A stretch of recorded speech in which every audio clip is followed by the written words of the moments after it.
Right, let's explore how to create pods using kubectl. So here we're going to use first the imperative command, and then I'm going to show you how to use the declarative configuration for creating pods. So you saw before that we can get pods running on the default namespace by typing kubectl get and then pods. So here I have no pods running in the default namespace. Now let me cheat just for a second, and I'm going to say run, and here I've got the command that gives me the pod, right? So here we send kubectl run and then hello world, and then we specify the image, so amigos code kubernetes hello world, and then port equals to 80. So the container is actually listening on port 80. So if I press enter, you can see that the pod was created.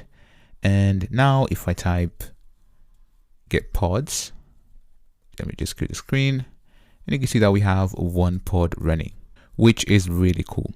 And I also mentioned that in order for us to access the application running on this pod, we can actually use port forward, but port forwarding is mainly for testing. And in the next section, you're going to learn about services, which is basically how you access your pods.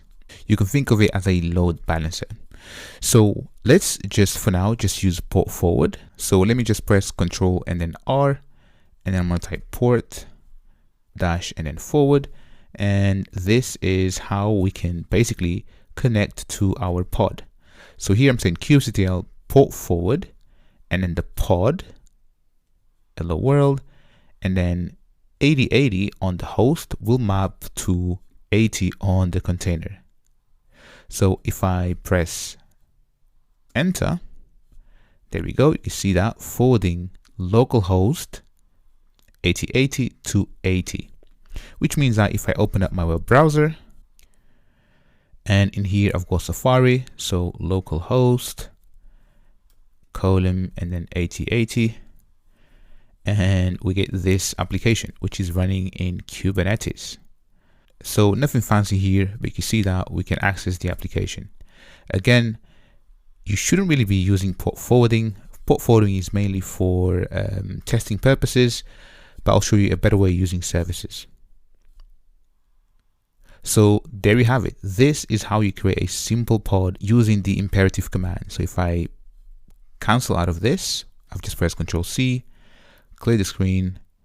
So this is the imperative command. Next, let me go ahead and show you how to use declarative management to create your resources. In our case, we want to create a pod using a config file.